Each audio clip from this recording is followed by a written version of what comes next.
Hey everyone, today we're diving into a truly shocking case from the late 1980s. It's a story that starts off with a blind date and ends in a twist no one saw coming. Picture this. Mark Winger, a respected nuclear engineer, finds himself set up on a blind date with Donnah, a hospital tech and co-worker of his brother. Sparks fly, chemistry ignites, and before they know it, they're head over heels in love. Fast forward 6 months, and Mark pops the question. Donnah says yes, and the stage is set for a fairy tale wedding. On March 4th, 1989, Mark and Donnah exchange vows in a lavish ceremony surrounded by their nearest and dearest. The newlyweds are on cloud nine as they begin their life together in sunny Florida. But the honeymoon phase doesn't last forever. A few years down the line, Mark and Donnah decide to uproot and start fresh in Springfield, Illinois. They're focused on their careers and eager to start a family. But when they discover that Donnah can't have children, it feels like a gut punch. Then, out of the blue, a ray of hope appears. While Donnah's at work in the operating room, a doctor approaches her with an unbelievable proposition. A teenage mother is looking to give her baby up for adoption, and the doctor thinks Donnah and Mark would be perfect parents. It's a dream come true for the couple, and they don't hesitate to say yes.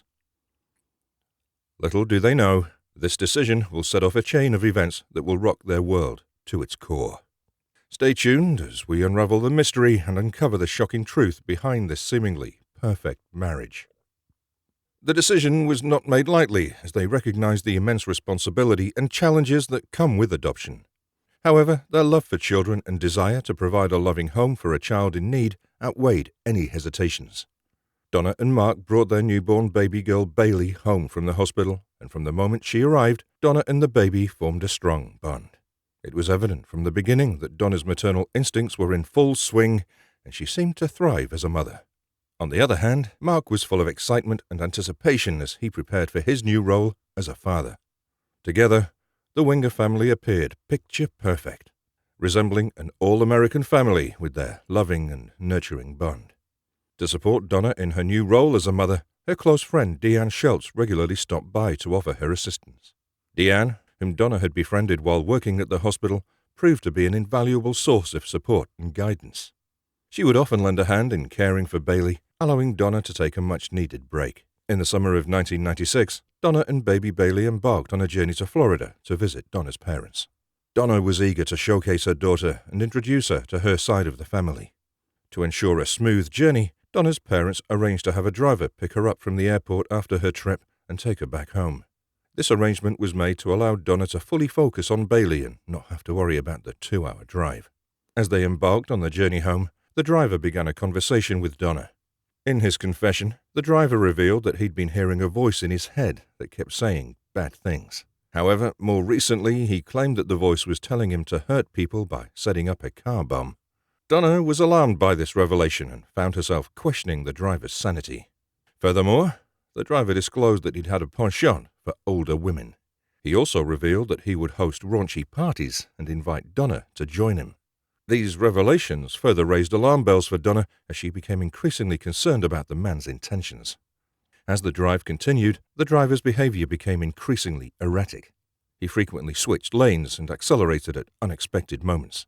Speeding throughout the ride home, Donnah's mind raced with thoughts of the driver's alarming revelations and unsettling behavior. She couldn't help but wonder if she should trust the man behind the wheel with her and Bailey's safety. The journey home became an even more nerve-wracking experience, with Donnah constantly on guard and praying for a safe return home. When Donnah got home with Bailey, she was relieved. However, the experience had left her shaken. She called her sister, who offered her reassurance and told her to forget about the traumatic car ride. Despite the reassurance, Donnah couldn't shake the feeling of unease. She began receiving strange phone calls and suspecting that the caller was the driver. Mark called the car company and filed a complaint. As a result, the driver, Roger Harrington, was suspended from his job. Mark had Donnah write down what happened, ensuring they had documentation if needed.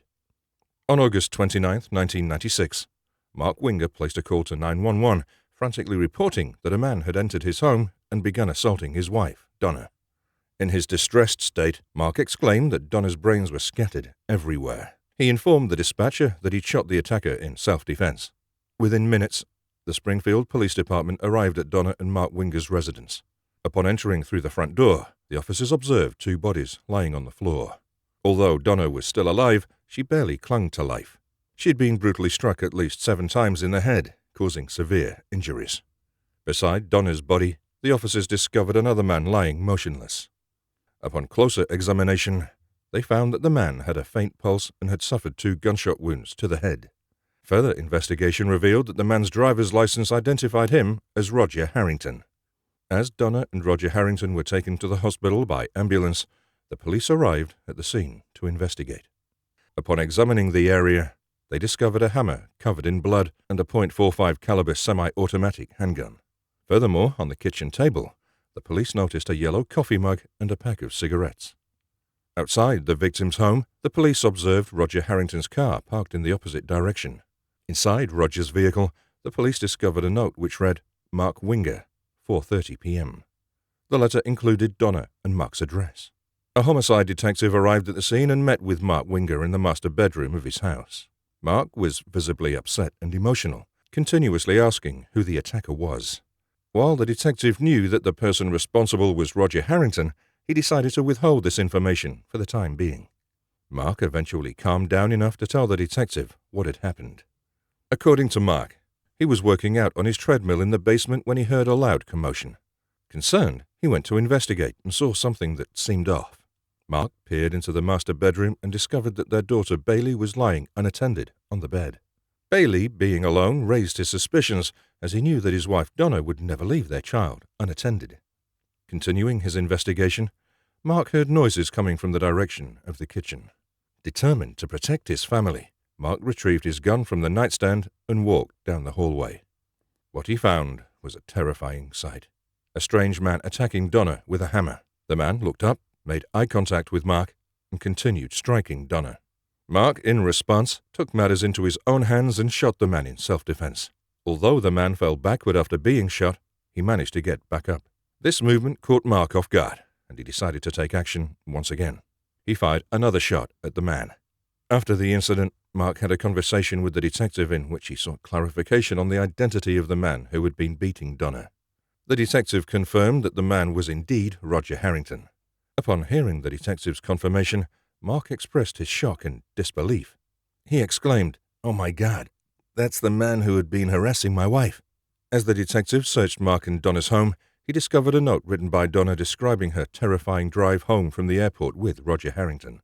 The detective was already familiar with Roger Harrington, who owned a trailer park in the town. Roger and his wife resided there and often encountered domestic disputes. It made sense to the detective that Roger, enraged after losing his job, would retaliate by returning to Donnah and Mark's home and causing violence. The detective reasoned that Mark, in the face of danger, would ultimately have no choice but to shoot Roger in self-defense. After conducting a thorough examination of the scene of the crime and hearing Mark's explanation, the police concluded that the shooting was an act of self-defense. As a result, the case was closed and Mark was exonerated. After Donnah's funeral, her mother and sister stayed behind in Illinois to help take care of her newborn baby, Bailey. During that time, they noticed Mark acting strangely. He was consuming excessive amounts of alcohol and immersing himself in violent and disturbing movies. Despite having recently undergone a traumatic event, by December 1995, Donnah's family could no longer sustain the demands of traveling back and forth between their homes to assist Mark with caring for the baby. As a result, they proposed to Mark that he hire a nanny. Mark eventually agreed to the idea and hired a woman named Rebecca, who stood out due to her stunning appearance and kind demeanor. Rebecca was a tall blonde woman who exuded warmth and compassion. She eagerly took on the responsibility of caring for Bailey and promptly began removing all the items the infant required. Donnah's family felt reassured by Rebecca's presence, knowing their baby was in good hands. After showing Rebecca the ropes, Donnah's family decided to return home, content that Bailey was being well taken care of by Rebecca. Rebecca and baby Bailey formed a strong bond rather quickly. There were nights when Rebecca and Mark would stay up late, drinking wine and engaging in deep conversation. On August 23, 2001, as the investigation into Donnah's murder continued, the police conducted surveillance on Mark and Rebecca's home. However, Mark became suspicious and confronted the officers.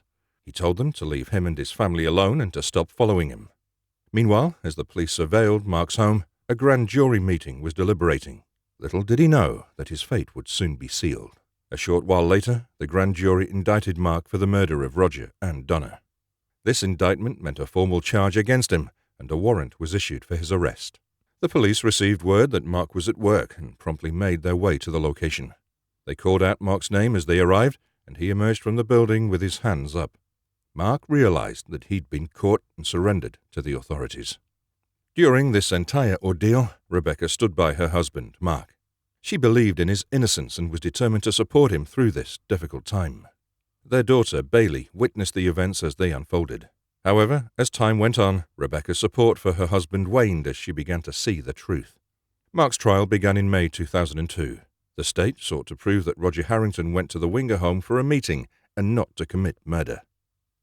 His attorney argued that Roger had a mental illness and had exhibited erratic behavior, raising doubts about his mental state and the possibility of committing murder. However, the state believed that Mark had lured Roger to the house for a meeting to address the issue. It was alleged that Roger willingly entered Mark's home, which explained why there was no forced entry. During the meeting, Mark fatally shot Roger in the head while Donnah, with their baby, was in the bedroom. Donnah heard the gunshot and ran out of the room, leaving her baby on the bed. When she came out, Mark started beating her with a hammer. When Mark thought Donnah and Roger were dead, he called 911. During the call, Roger Harrington can be heard moaning in the background. Mark then informed the dispatcher that their baby was crying and he had to go, promising to call them right back. However, no baby can be heard at the back end of the call.